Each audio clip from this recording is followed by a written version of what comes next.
Dito pala kami nag-stay sa may Tana Wisut Hotel. And for today's video, ang pinaka main destinations talaga namin ay sa may Wat Arun Temple. So Buddhist temple siya, and pupunta rin kami sa may Asiatic Riverfront. So actually dito sa may Bangkok, Thailand, napakaraming temples talaga. Yung iba may mga entrance fee, yung iba naman wala. Katulad neto, napadaan lang kami talaga dito. Pero parang school din siya, pero nakalimutan ko ano yung tawag or anong pangalan ng school. So dumaan lang kami dyan kasi naghahanap kami ng makakainan for our lunch. And kung gusto niyo makatikim ng mga authentic food dito sa may Thailand, maganda rin mag-try sa mga ganitong type ng kainan. Very aesthetic.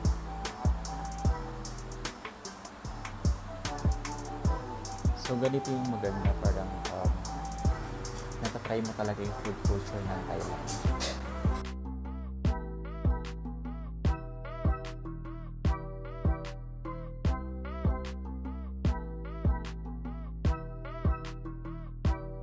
So, isa sa mga napakasarap na pagkain dito sa may Thailand ay yung pad krapao. So, isa sa mga famous na pagkain yan dito. So, meron siyang giniling, meron din siyang fried egg, and meron din siyang basil. So, napakasarap niya. At halos inaraw-araw na nga namin yung pad krapao dito. So, iba't ibang store lang yung pinupuntahan or kinakainan namin. In addition sa na-order namin, so nag-try din kami ng tom yum. So yung tom yum naman medyo may pagkamaasim siya na maanghang. So usual na laman niya is yung prawn. So masarap din naman siya.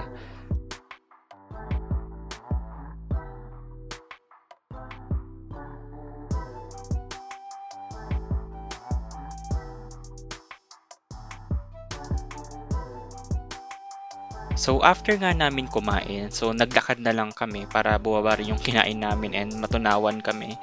So nakarating nga kami dito sa may Ministry of Defense kasi ayun nga papunta kami sa may Wat Arun.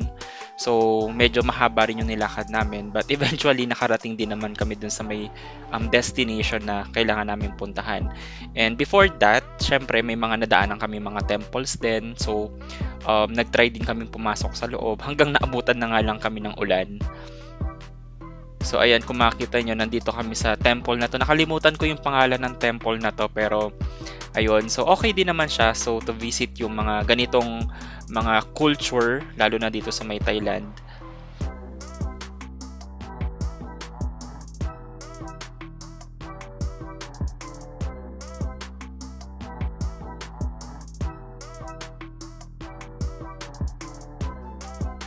Nasa kabilang side pala yung Wat Arun Buddhist Temple. So, kailangan namin siyang tawirin. So, kailangan namin sumakay ng bangka.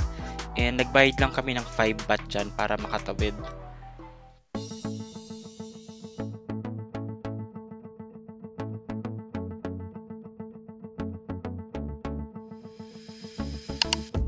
Finally, nakarating na rin kami dito sa may Wat Arun Temple. So, kung mapapansin nyo guys, medyo maulan talaga siya, maambon siya. Although maulan siya, still manageable pa rin naman.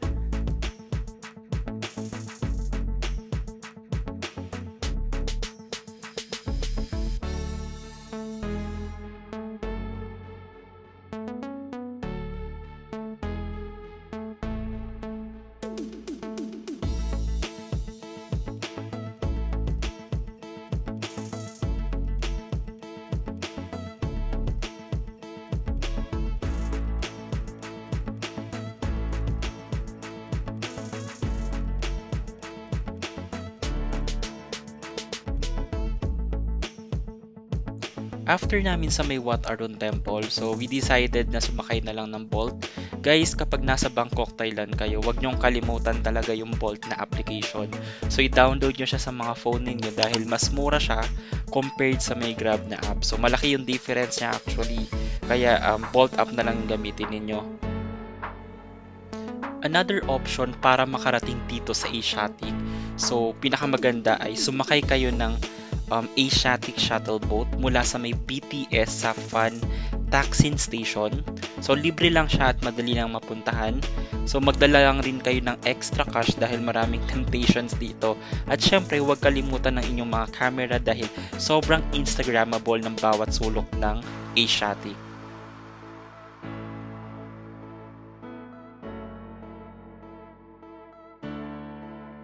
Dito sa may Asiatic, the riverfront, isa siyang outdoor mall at night market na matatagpuan sa tabi ng Chao Phraya River. So hindi lang basta shopping ang may experience niyo dito, napakaraming mga unique na items ang pwede ninyong bilhin mula sa mga damit, accessories, hanggang sa mga handcrafted souvenirs. Kung naghahanap kayo ng pasalubong para sa inyong mga mahal sa buhay, so siguraduhin makakahanap kayo ng something special dito. And then, isa sa mga highlights ng Asiatic ay ang kanilang food scene. Dito matitikman ninyo ang iba't ibang klase ng Thai cuisine mula sa street food hanggang sa fine dining. Kung mahilig kayo sa seafood, wag niyong palalampasin ang kanilang mga fresh grilled seafood dishes. Kung gusto niyo naman ng international flavors, marami ring options mula sa iba't ibang bahagi ng mundo. Kung akala ninyo puro shopping at kainan lang yung meron dito sa Asiatic, pues nagkakamali kayo. Dito rin matatagpuan ng iconic Asiatic Sky Ferris wheel na nagbibigay ng napakagandang view ng buong Bangkok skyline. Mayroon din silang iba't ibang shows at performances na pwede ninyong panoorin tulad ng mga live band, cultural shows, at minsan ay may mga special events mga.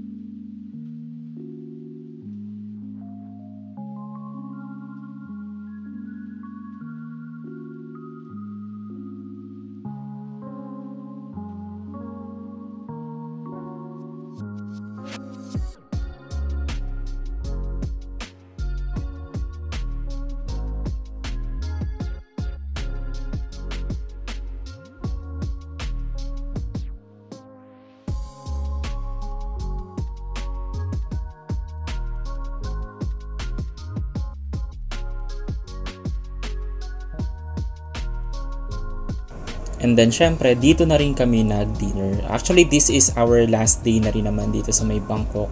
Marami na rin kaming na-experience and hindi talaga mawawala yung mga milk tea everyday.